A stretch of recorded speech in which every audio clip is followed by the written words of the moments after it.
to be a preacher this morning. In Jesus' name we pray. Amen. You may now be seated, folks. Here in the Bible, we can find so many analogies, especially concerning serving the Lord. At this juncture, the writer of Hebrews wrote us in the analogy of serving about run or race. We can also find in the Bible some analogy concerning about serving the Lord about soldier. Apostle Paul also foretold us that a servant of God, as a child of God, is also like a soldier. Sundalo ba? But the description there must be a good soldier. In fact, hard soldier, tough soldier. Because whether you like it or not, our life is tough. Bukat man kita itong kinabuhi. Lisod, ukapoy man good. And that's why Apostle Paul foretelling us to have a good soldier. Another analogy that we can find that also quote by Jesus Christ himself, that the Father is the husbandry and the church is the branches and Jesus Christ is the vine. So, lahat na po nga figurative speech and figurative word that determine the message of the Lord concerning about serving the Lord, to serve Him like in a field. But this morning, the writer of these Hebrews brought us in the analogy of athlete, being an athlete runner, running the race. So we found here in this chapter 12 about race or being a runner. Also we can find here in Corinthians about a boxer. Kung nyo nakita dito, mamusungpad ka, beating in the air, like Apostle Paul said. So Apostle Paul, when you found out, he likes sports. Ganahan kay si Pablo of sports. Maybe if there's a basketball before, maybe Apostle Paul can example also about basketball. But during this time, he exampled the analogy of being the athlete runner. Being the athlete runner. Now, if you are a born-again Christian, are you a born-again? Amen. Are you saved? Amen. Then you are in a race. Whether you like it or not, you are in a race. I am in a race. You and I are in a race. This kind of race, it doesn't mean that we are competing each other as a Christian. No. This is not the message, folks. Dili lumba nga, kitang tanan, magnilubahay ta. Mag-competition that. It's a race that we are competing each other. No. It isn't a race that someone is above, someone is below. No. It is the race that our system of the world, that there is our adversary, our enemy. The only plan and desire of our enemy is to fail you and to get you down. And that's why we as a Bible-believing Christian, Jesus Christ designed you and I to have a victorious, to have a conqueror's life, and to have a winner mind. And a winner ba? Champion. God designed you as a believer to have a conqueror life. A conquerors. That's why, folks, run. Keep on running. Because Satan always tries to steal and even to destroy. But if you are born again, Satan has no power to kill your soul. Amen. He may steal your joy of salvation, yeah? He may destroy your life if you are not in line and in line with the will of God. Pwede nga kawaton, pwede nga i-destroy sa yawa ang kabubuton, ang plano sa Ginoo sa imong kinabuhi. Dalo nga dili ka musubay sa kabubuton sa Ginoo. Yes, Satan can do that. But look at this. If we keep on running, we can pursue the conqueror's life. If we keep on running, we can achieve the promise of the Lord in Romans chapter 8 that we are more than conquerors. In John chapter 16:33, we are designed being a victorious life. But you cannot achieve those victorious life if you stop on running. The system of the world, whether you like it or not, we are in a race. But this is not the race that you and I are competing each other. This is the race here in the world that we need to fight against our enemy. And our enemy, no other than Satan. You know what? We learned that Satan has a lot of dominions and minions of this world. And the Bible says they are unnumbered, uncounted. Dili maihap. Sa kadaghan sa dominions o mga minions ni Lucifer o Sayawa, labing daghana. Dili maihap. And the only plan for Satan is just to let him down. But the message this morning will encourage you and I to keep on running the race. Amen. Don't let Satan to steal sa kalipay sa pangalagad sa Ginoo. Don't let Satan to destroy and to ruin your life. Let Jesus Christ to achieve the goal of victorious life. Amen. Look at in John chapter 10 verse 10. It's very clear there. Jesus came to give us life and to have it more abundantly. Life and more abundantly. So you are designed to have life eternally and so life abundantly. But Satan also came to destroy and to steal. Folks, ayaw ta pagpailad. Don't be deceived of Satan's strategy. Those here on earth, we should be aware that we are the athlete runner to continue to serve the Lord. Amen. So number one, running the race of faith, pursue a purpose. There should be a purpose. Look at the verse number 1. Wherefore seeing we also compass about with so great a cloud of witnesses. Look at this. Let us lay aside every weight and sin which does easily beset us. Let us run. Amen. So there is a purpose in running. Let us run with patience. So in this Christian life, naging purpose ang Ginoo sa imong kinabuhi. There is a purpose. God not just save you just to sit down and to sing, but the Lord has a very purpose in your life. That's why naituman na sa imong kinabuhi. Right. Amen. Di lang taman ka mulingkod, naging purpose na yung will ang Ginoo sa imong kinabuhi. And you can learn that to continue in serving the Lord. The number one purpose is to worship the Lord, to glorify God, and to make you grow in serving the Lord. Worship can help us grow in the Lord. Amen. Now, if you are born again, if you are born again, mga igsoon, mutuod ka nga ang worship atong response sa atong gugma ngadto sa Ginoo. Amen. O part na sa atong race. Whether you like it or not, part na sa atong race. Worship is part of our race. And that's the purpose of God to glorify Him. Di ba? Kung makasimpata, kung manahula na malipay ang Ginoo. But whether you like it or not, whether you accept it or not, igsoon, worship is the most hardest thing. Especially to those who are not mature Christian. Why? O kung kabantay every Sunday, most Sundays, you have a lot of excuses. You cannot worship, you cannot come to Sunday because you have your own excuses. But to those who run, those who are faithfully serving the Lord, even you are very far away, you will find a church just to come and to worship the Lord. But to those who keep and stop running, you have a lot of excuses. Nako'y lakaw, mangilabuhi ko. Okay naman, mag-excuse. Kung balito yun nga sakit yun. Kung balito yun nga lang ipaghambing ng mga bugat pa. But people nowadays, especially Christian nowadays, a lot of excuses. Di kasimba, kay mauna. But you know what? Nothing will happen and nothing will change to God if you will not worship Him.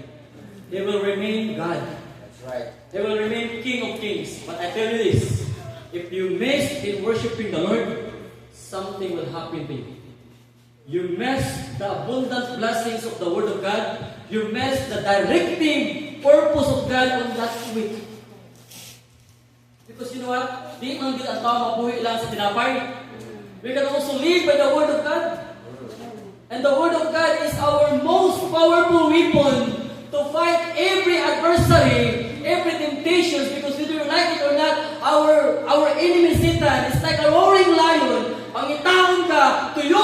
ka para mabungkag ka sa papangalagad sa Ginoo. Wala ka na mga excuses nato sa papangalagad sa Ginoo, dili na gikan sa Ginoo. Kanang excuses gikan gina sa yawa. Those excuses are not from the Lord. Those are from Satan. Amen. And thanks be to God, to those who are matured Christian enough, who's faithful enough, even how far you are, you're always looking how you can serve the Lord. Amen. Kita, pala nila sa'yo, daw hindi makasabot ng band. Maka-admire ko. Amen. They are asking me, Pastor, do we have any close church here in Duero? Well, sadly to say, we have a lot of churches here, but most of them are not New Testament church. But if you are a Bible-believing and a matured Christian, even how far it is, you keep on running. You keep on pursuing because you know that the Lord has a purpose in your life. And our purpose is to glorify Him. You are saved to glorify God. Giluwas ka para mudaig sa Ginoo. Amen. Di kay giluwas ka para muundag sa pangalaga sa Ginoo. You are saved to serve. You are saved to worship God. Well, those excuses, my folks, ang piyanta mo, iya na sa yawa. Gusto lang ka kung Ginoo na may excuse ni mo, no? There's nothing will be happen if you miss the Lord, if you miss worshiping God, but there's something will happen to you if you keep on excusing in serving the Lord.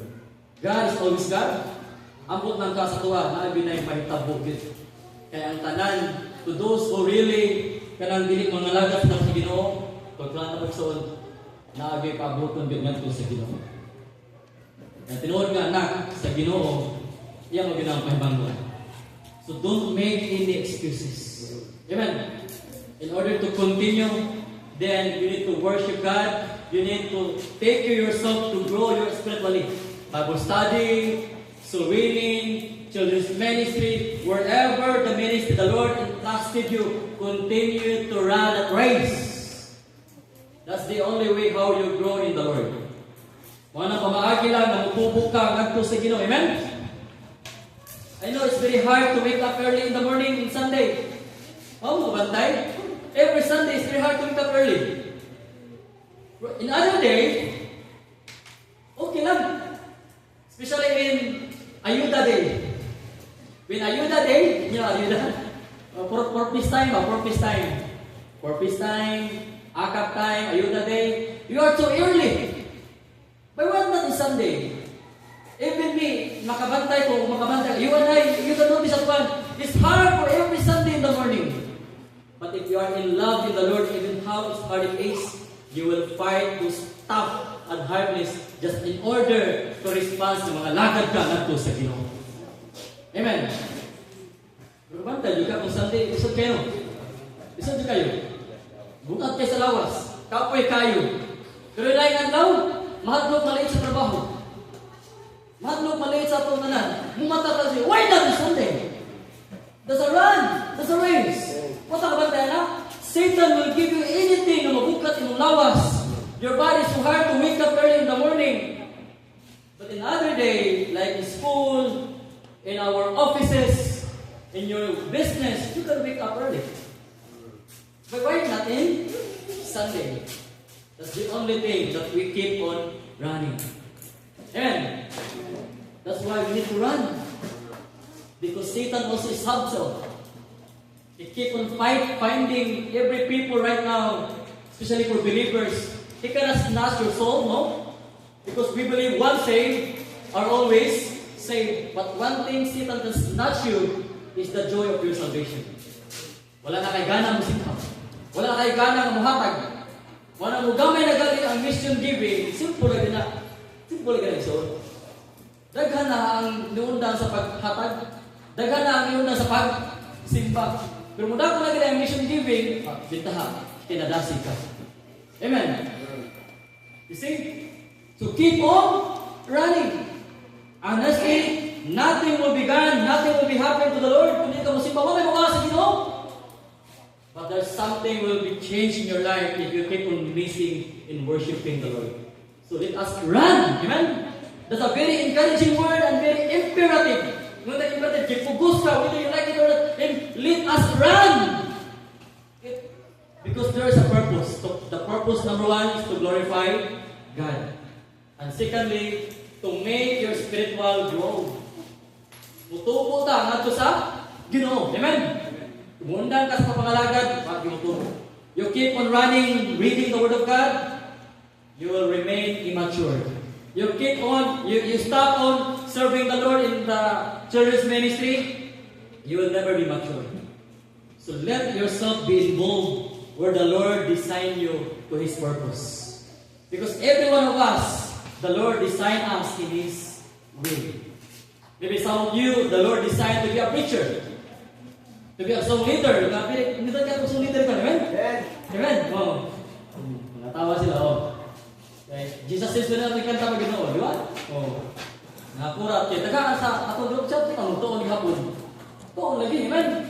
We need to learn to practice more songs of the Lord, amen? But if you stop in your ministry, you stop in growing. That's why the writer of Hebrews encouraging us, let us run. Amen? In order to grow and in order to glorify God. But if you stop running, you stop glorifying God. And you know what? When the Lord will not happen to you, to be honest, it's hard that blessings will flow down to our souls. Because the secret of blessings, folks, simple like it. Ito ka na yung ginabasa niya. Seek the Lord God in all your life. But seek ye first the kingdom of God and His righteousness. Look at this. And all these things shall be added unto you. So listen to this. The time is so fast right now. Hope and pray that there will be no time for anything that will stop in serving the Lord. The time is so quick. That's why in Ephesians chapter 5 verse 16, redeeming the time because the days are maabtan din kasi hawa. Ayaw tugutin, maabtan kasi hawa. Let's keep on pursuing and running on because the time is so evil. Amen. The time is so evil. So run against sin. Run against our enemy, the devil, because the devil always planning to distract and to destroy ourselves. But look at this. Jesus Christ designed you to have a victorious life. Amen. So keep on running. Again, I tell you once again, this race is not fighting each other. Your wife is not your enemy. Your husband is not your enemy. Your child is not your enemy. We are not enemy each other. We are brethren. Our enemy is Satan. But if we all together running in a race, we can achieve the goal and the promise of the Lord na andam sa matag usa. Amen. So number one, run with a purpose. What's the purpose? To glorify God and to make ourselves grow. So we keep on running, we keep on growing. Most of the songs of the children, read your Bible and pray every day. And you will grow, grow, grow. Pero mundang nagalit ka, di na po ka mutuko at po sa Ginoo. But you know what, folks? Ang yawang pagkita maganda sa akin mga discouragement. Ang mundang ka sa pangalagad sa Ginoo. Sahay ang atong mga kabukat sa atong kinabuhi. Pero ato ning suklan. Padayon ka sa pangalagad sa Ginoo. Okay, that way, ato ma-accomplish ang purpose sa Ginoo sa atong kinabuhi.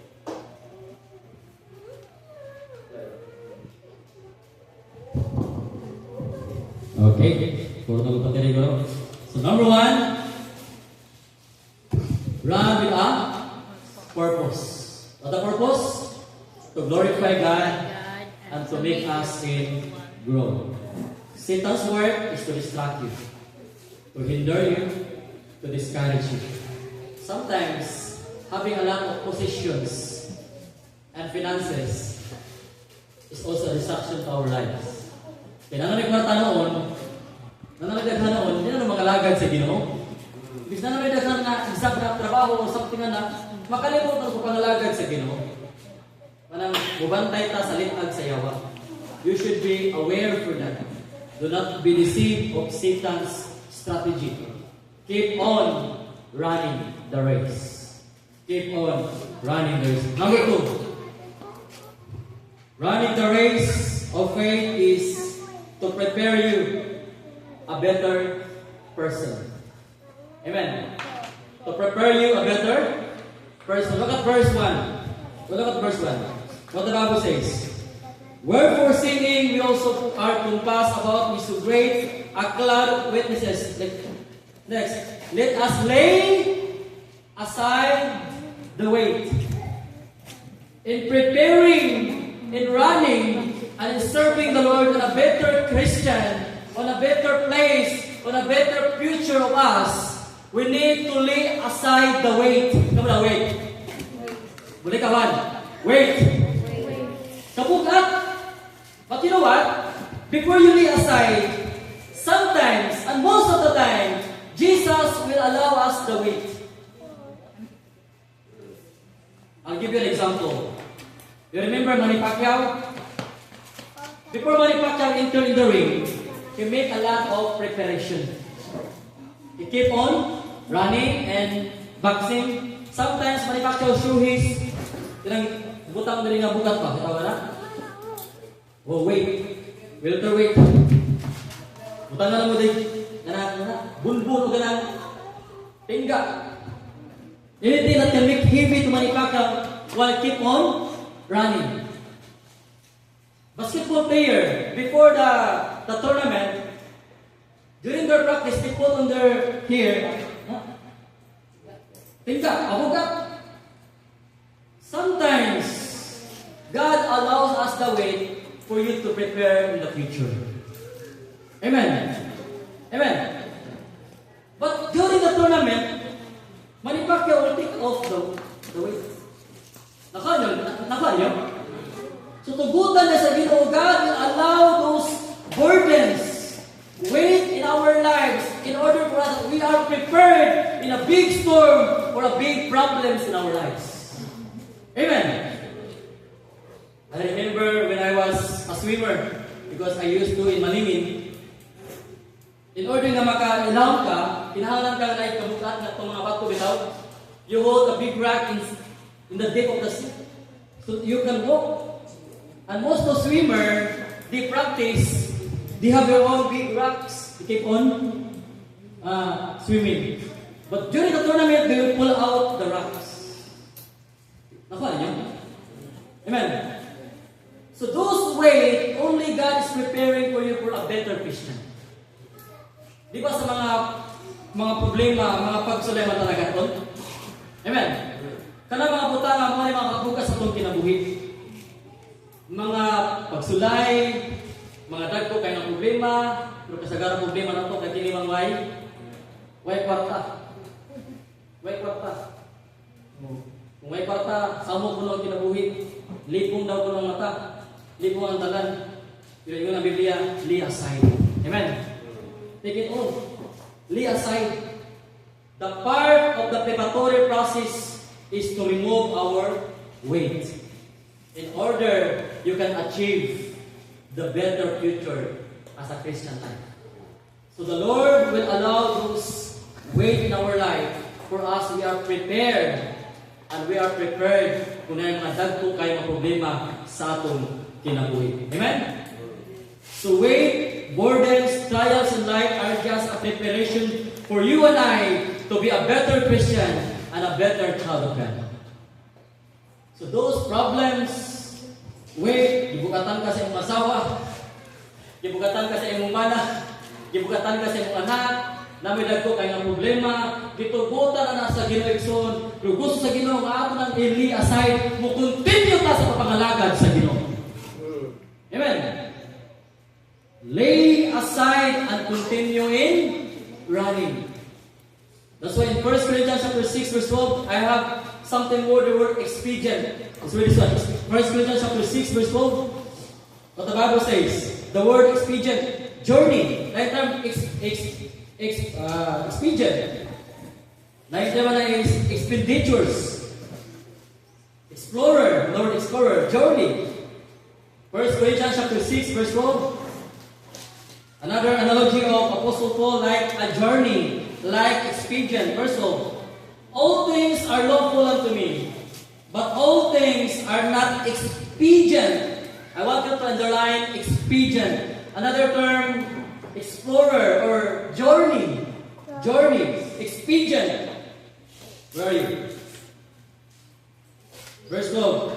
Expedient. All things are lawful for me, but I will not be brought under the power of any. Sometimes, Apostle Paul brought us the analogy of word journey. Lakaw. Di ba sa itong kinabuhi, kinahanggan ang comfort zone? We like comfort zone. Amen. But not in every journey you can bring your comfort zone. Let me give you an example. In our house, we dream to a refrigerator that make us comfort, right? You can store your food so that tomorrow and another day, you still have a food to eat or to preserve the food. Amen. You can put your Coca-Cola, not the beer. You can put your soft drinks, anything there to preserve. And that's called comfort in our lives, in our house. Amen. In your house, it's like a sofa bed, foam. But when you take a journey, you cannot bring refrigerator. Alright? Di mo wala ang refrigerator. Sometimes, we need to lay aside our comfort zone. Did you get me? Like this one. What if something about? Sometimes, we need to lay aside, we need to remove our comfort zone in order to continue in running.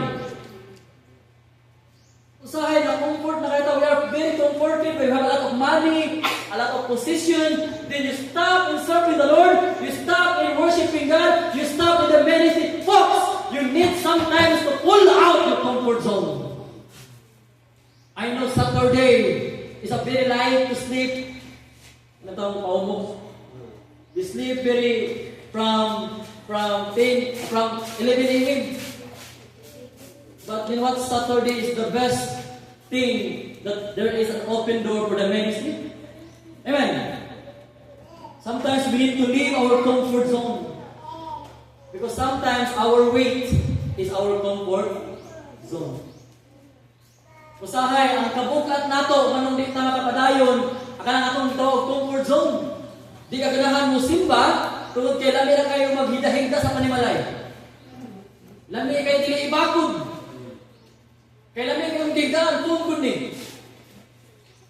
But in the journey, you cannot bring your refrigerator. You need to leave your refrigerator. You need to leave your bed.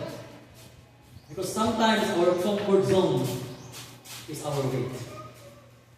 Use your comfort zone for the glory of God. Amen. Amen. Don't let the comfort zone will snatch you down na dili ka makapadayon to a better person because God is preparing you for a better person. Amen. Naiganda mo Ginoo. Jeremiah 11:29. Every one of us, the Lord is preparing for us a better life. But we need sometimes to lay aside our weight, our burden. If you read in Hebrews chapter 12, those lay aside is our weight. There's also word sin that easily visit us. Sometimes sin is our comfort zone. Kaya gitawag salam na wala i-confess our favorite sins that we are comforted. That we are comforted, yet you are distracted in serving the Lord. Look at that. Hebrews chapter 12, verse 1. Let us lay aside every weight, next, and the sin which that easily, no, easily. You see that one? Easily. That we thought sin is just a good, normal for us, but that is a sin.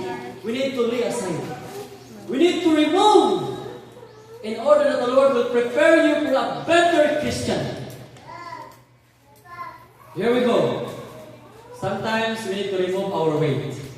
But weight, ang kabukat, is also a blessing. Because that is the way that the Lord will prepare you. Next, we need to remove our comfort zone. Comfort zone. You are used to be like this. like this. But when the Lord calls you in the ministry, calls you for a children's ministry, you will go to the street. You will go to the mga bata ng mga panyo. You need to leave your comfort zone in order to enjoy and to involve in the ministry. Adi ko mapil mga pagtulos mga bata kay mangiton kay mga bata. Labi mga bata taga di ko mo mapil tulot nila kay ang ilang mga sipon na dinhi. Dali kasi ni malay. But you need to leave that one. Kasi sila ang ministry. Amen? Leave your comfort zone. Thirdly, remove the sin that easily visits us. I believe this one is a habitual sin. Because the term here is easily visit us. Karap ito mga sala ito ang ato lang ginampingan. Kami nakarora na. Yun ni Ruth 1, amen? The sin that easily visit us. Karang mga butang na sala di ay pero imong gi-enjoy. You keep enjoying the sins. We need to lay aside. Amen? We need to lay aside. So number 1, what's the number 1? Run with a purpose. Number 2, run with a preparation for a better person. Amen. Number 3, we played a promise. Run with a race as we played a promise. Now promise. Look at in verse 1. There is a promise. In verse 1. Verse 2. Verse 2. Looking unto Jesus, the author and finisher of our faith. That's the promise. Amen? That if we look to Jesus, He is the author and the finisher of our faith. Look unto Him. He has a promise na siya ang pinakauna o pinakatapusan sa iyong pagtuon that no matter what obstacles and discouragement in your life, I believe if you look unto Jesus, you can conquer. Amen? So I believe what the Lord has started in your life, He will finish it, He will perform it until it will coming in the Lord. So folks, plead to the promise of the Lord. While you keep on running, salig sa promise sa Ginoo. Amen. Trust the Lord promises. He said that He's the author of your faith. It means He will never leave you, and He will never forsake you. So trust that. Saligin na. Amen? Saligin na. God will never leave you. God will never forsake you. That's His promise. So believe it, folks. He is our refuge and strength, a very present help in times of troubles. So kung panahon nga usikon ang iyong pagtuo, pagsulayan ang imong pagpangalagad sa Ginoo, sulayan ang imong pagtuo. Remember this, Jesus Christ is the author and the finisher of our faith. Amen. But there's condition. Look unto Him.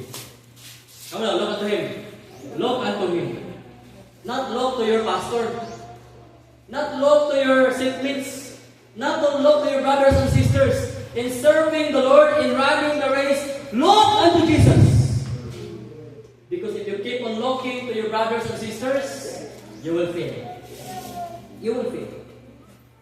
That's the promise. There is a victory if we keep on looking, if we keep pleading the promise of the Lord. Looking unto Jesus, that's the only way to achieve this race. Pero mututok mututok ta sa atong isig kaigsoon, mututok ta sa imong naguna matatusiyan anong ako nagwahi, mututok ta, you will fail. Don't look to your brothers and sisters in running the race. Look unto Jesus. Because Jesus is the promise keeper. Amen? Mga butang ngawa sa imong igsoon nadahan sa Ginoo. Usa man gud mututok ta kay wa sa imong mana, napakyas ka kung kay wa sa imong mana, wa sa imong asawa, look to Jesus. Amen. Wa ta mga lagad o tao nangalagad daw Ginoo. Amen. Wa ta mga lagad o mga butang nangalagad ta sa Ginoo. That's why plead a promise unto the Lord. We plead a promise to the Lord. Look unto Him. The only condition is look. Focus to Jesus Christ. He is a promise keeper. Amen? we can stand His promise. Sa tao, di tayo makastand. In every people, they promise to make it fail. But the Lord is a promise keeper. The condition is, look unto Him. Amen? Look unto Him. Because if we keep on standing to the Lord, if we faint not, look at these folks. The Lord will bless us more abundantly. So we play these promises. Jesus promised to every believer. He will preserve us, He will protect us, and even He will bless us if you keep on serving the Lord. But the condition is, tutok lang sa Ginoo. Ano ma-feel ta? Why you fail in serving the Lord? Why you stop running? Because you are keep on focusing to your brothers and sisters. You keep focusing to your leader. Why not focus on Lord Jesus Christ? Every leader is not perfect. No, we are not perfect. The only perfect is Jesus Christ. Amen. So number one, the Bible says, number one, pursue a purpose. Prepare a person. A person. Preparation, a better person. Secondly, thirdly, we plead a promise. Number three, why we need to run the race? To possess the prize. Amen. To possess the prize. To possess the prize. Look at verse 2. To possess the prize. Looking unto Jesus, the author and finisher of our faith. Next, who for the joy was set before. Who for the joy was set before Him. The joy. Amen? That's a prize. Who for the joy was set. Amen. So God is preparing to possess us a prize. So we keep on running because there is a prize. There is a reward. And every reward is a joy. Amen. Diba? Every parents will be happy when we find out our children is good at their school. Am I right? Some parents will give a prize. I will bring you to McDonald's because you are honor roll A. The same us. When we keep on continue running, we possess a prize. And we learn this from the Bible. The reward of God or the prize of God can be achieved while you are serving the Lord. Secondly, at the coming of the Lord. Amen. Now, when you are faithful to the Lord will bless you. At the coming of the Lord will give you a prize. The reward. Crown of righteousness, crown of glory, crown of life. But the best reward and the best crown is those who win souls. And the best na reward is on katong nangabi ko galag. Amen. Yung nag-aakay ng kaluluwa sa Tagalog pa. That's the best crown. Kung gusto ka of prize, keep on running so winning. Keep on running and serving the Lord. Because we can possess the prize. God will give us reward. God will give us a prize. So keep on running the race because there is reward. And the greatest reward for this is we can bring souls to Christ. Walang pagdalag o kalag. Musul winning dito. Amen? Ang pinakadako kayo na reward souls sa atong pag-run the race, ang pagpangabig o kalag. So preach the gospel to your brothers and sisters. Preach the gospel to your siblings, to your unbelieving relatives, sa imong mga kaigsuonan, sa imong silingan, sa imong classmate, sa imong fellow workers. Iwali ang mayong balita. Kaya ang Ginoo muhatag o reward niya kung muwali sa mayong balita. Amen. Keep on running. Now, if you remember Igsoon, we can remember the life of Philip. He keep on running for the prize. Diba? Philip running for the eunuch, and then he preached the gospel. The eunuch was saved. The eunuch says, "There is a water, baptize me now." What Philip said? Mahitabulan na it will be happy if you truly believe Jesus Christ as your Lord and personal Savior. What I'm going to elaborate this one. Philip ran for the prize. That in fact, I believe Philip is not a runner. Why? Those kalisa na, Tagalog? Kalisa. Those kalisa. Naabdan ba niya? He able to reach out the kalisa when he only running. Philip running for the prize. So folks, we run to possess a prize.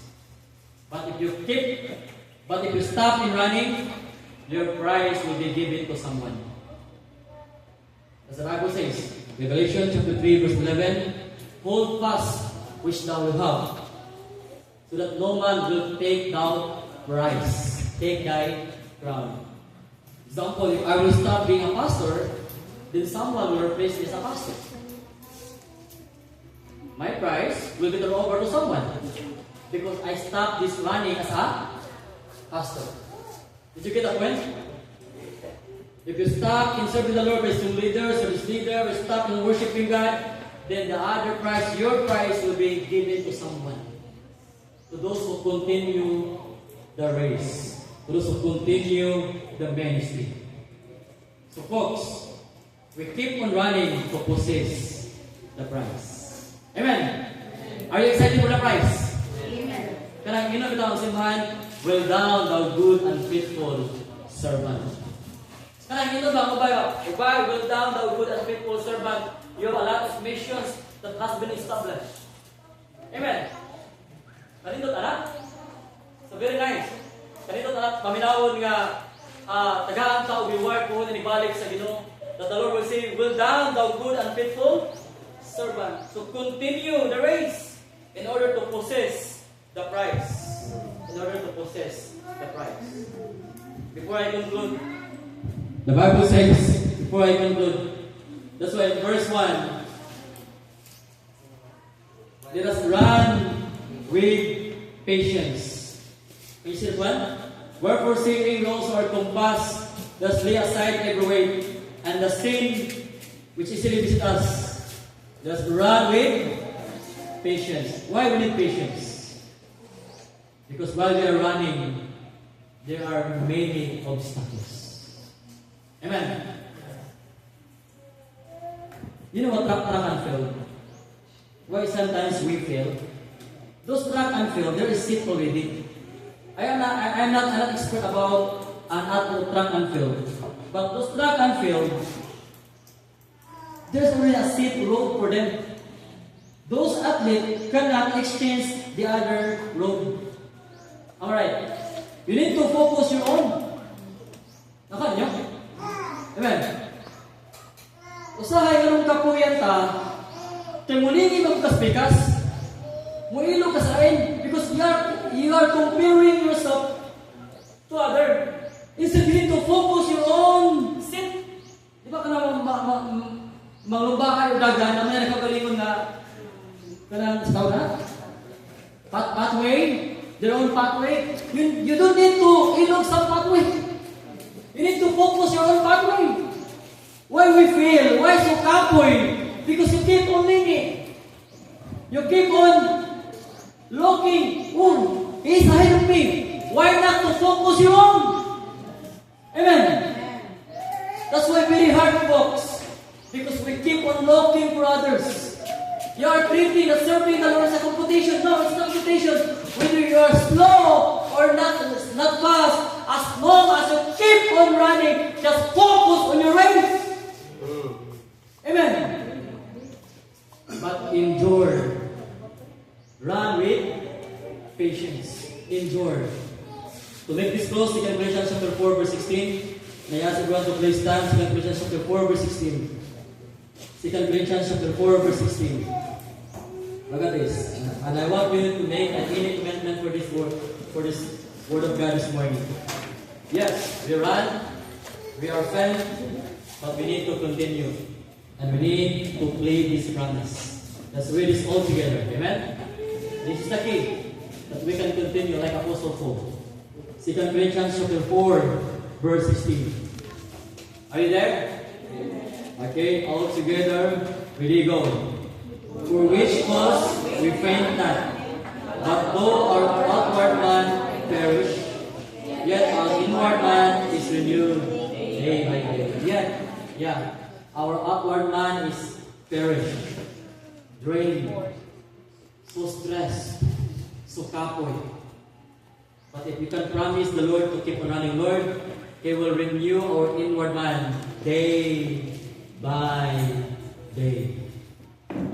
So keep on running. Amen? Our outward man, kapuyon, will be stressed, will be worn out. But Jesus, through His word, He promised, He will renew our inward man day by day. Whatsoever weight you are experiencing right now, whatsoever obstacles in your race right now, whatsoever burdens that you are carrying right now, folks, the Word of God is complete enough to encourage us. The Lord will encourage you to renew day by day. Close your eyes and bow your head. Pray to the Lord, Lord, renew my soul. Renew my commitment. I fail many times of my race, but I want to continue. Many times I am so drained. Many times I am so stressed. And I am about to give up. And I am now in the brink of my failures to give up. But Lord, you promised me of this verse that I should continue to run. So pray, folks. Ask the Lord to renew your strength. Ask the Lord to renew your faith. Ask the Lord to renew your commitment. Ask the Lord to renew your first love to Him. Your first love to Him. So this morning, the message of the Lord encourages you and I to keep on running the race.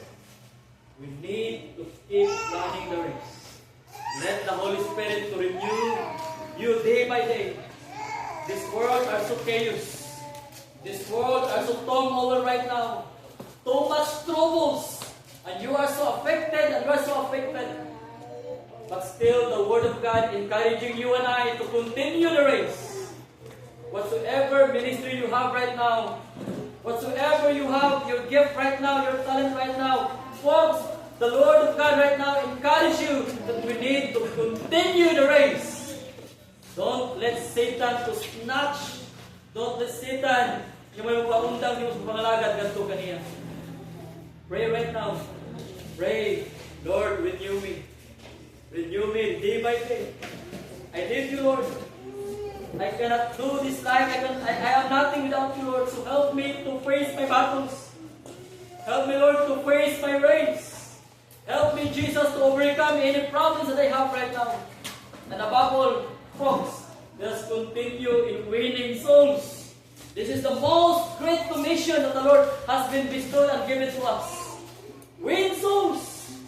Win your siblings. Win your mother, your unbelieving mother. Win your unbelieving father. Win your neighbors. Win your friends to the Lord.